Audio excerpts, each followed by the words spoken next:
უარცოფი არის ერთ-ერთი ყველაზე საშიში გეოგრაფიული პროცესი, რომელიც დაკავშირებულია წყლისა და მყარი მასალის, ტალახი, ქვაღორღი, ნაშალი მასალა, სწრაფ გადაადგილებასთან. იგი წარმოიქმნება მაშინ, როდესაც ძლიერი ნალექი ან თოვლის სწრაფი დნობა იწვევს წყლის დიდი რაოდენობით დაგროვებას მთიან ფერდობებზე. დაგროვებული წყალი თან მიიტანს ფხვიერ ნიადაგსა და ქანებს და ჩამოყალიბდება მძლავრი, დამანგრეველი ნაკადი. საქართველო თავისი რთული რელიეფისა და მთიანი ლანდშაფტის გამო ღვარცოფული პროცესებისადმი განსაკუთრებულად მოწყვლადია. ციცაბო ფერდობები, ვიწრო ხეობები და არამდგრადი გეოლოგიური სტრუქტურა ქმნის პირობებს, სადაც მცირე კლიმატური ცვლილებაც კი შეიძლება სტიქიურ მოვლენად გადაიქცეს. ღვარცოფი ხშირად ხანმოკლეა, თუმცა მისი შედეგები ხანგრძლივი და მძიმეა. მდინარე დურუჯი აღმოსავლეთ საქართველოში მდებარეობს და ქალაქ ყვარლისთვის მუდმივი საფრთხის წყაროა. იგი წარმოიქმნება შავი და თეთრი დურუჯის შეერთებით და მთიანი რელიეფით ხასიათდება.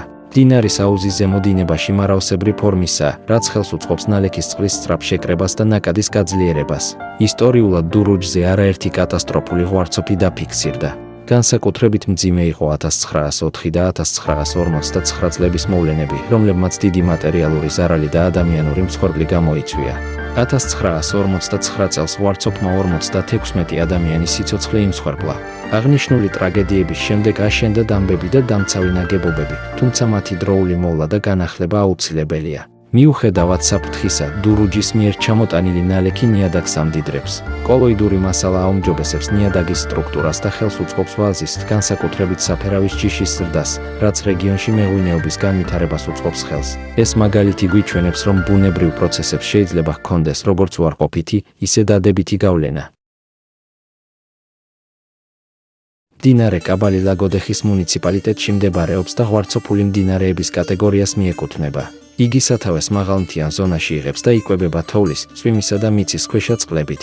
გაზაფხულზე ახასიათებს წყალდიდობა, ხოლო შემოდგომაზე ძლიერი წყალმოვარდნები. კაბალის წყალი აქტიურად გამოიყენება სარწყავად, რაც ეკონომიკური თვალსაზრისით მნიშვნელოვანია. თუმცა სტიქიური პროცესების დროს იგი საფრთხეს უქმნის როგორც ინფრასტრუქტურას, ისე სოფლის მეურნეობას. ეს გვიჩვენებს, რომ ბუნებრივი რესურსის გამოყენება საჭიროებს სწორ დაგეგმვასა და რისკის შეფასებას. ღვარცოფის წარმოქმნაში გადამწყვეტ როლს ასრულებს ბუნებრივი პირობები, ძლიერი და ხანგრძლივი ნალექი, თოვლის სწრაფი დნობა, ციცაბო რელიეფი და ფხვიერი ნიადაგი. თუმცა ადამიანის საქმიანობა ხშირად აძლიერებს ამ პროცესს. ტყეების გაჩეხვა ამცირებს ნიადაგის მდგრადობას, რადგან მცენარეთა ფესვები აკავებს მიწას და ამცირებს ეროზიას. მდინარის კალაპოტის გაუწმენდაობა და ნაგებობების მშენებლობა საფრთხის ზონაში ზრდის სტიქიური მოვლენების მასშტაბს.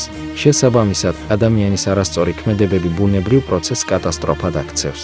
რისკის შემცირება შესაძლებელია ფერდობების გადყიანებით, საინჟინრო გეოლოგიური კვლევების ჩატარებით, დამცავი ჯებირებისა და დამბების მშენებლობით და მათი რეგულარული მოვლით. ღვარცოფის მოახლოების ნიშნებია წყლის ამღვრევა, დონის სწრაფი მატება და ძლიერი გრუხუნი. ასეთ დროს აუცილებელია საფრთხის ზონის დაუყოვნებლივ დატოვება და 50-100 მეტრით მაღლა ასვლა. ასევე მნიშვნელოვანია მოსახლეობის წინასწარი ინფორმირება და ევაკუაციის გეგმების არსებობა. რისკის მართვა გულისხმობს არა მხოლოდ რეაგირებას, არამედ პრევენციასაც. ეს მოიცავს მუდმივ მონიტორინგს, მოსახლეობის განათლებას და მდგრადი განვითარების პრინციპების დაცვას. მდგრადი განვითარება გულისხმობს ბუნებრივი რესურსების ისეთ გამოყენებას, რომელიც არ აზიანებს მომავალ თაობებს. დურუჯისა და კაბალის მაგალითზე ჩანს, რომ ბუნებრივ პროცესებთან ბრძოლა შეუძლებელია, თუმცა შესაძლებელია მათი მართვა და ზიანის შემცირება. თუ საზოგადოება იზრუნებს გარემოზე, გააძლიერებს საინჟინრო ინფრასტრუქტურას და დაიცავს უსაფრთხოების წესებს, შესაძლებელია სტიქიური მოვლენების შედეგების მნიშვნელოვნად შემცირება.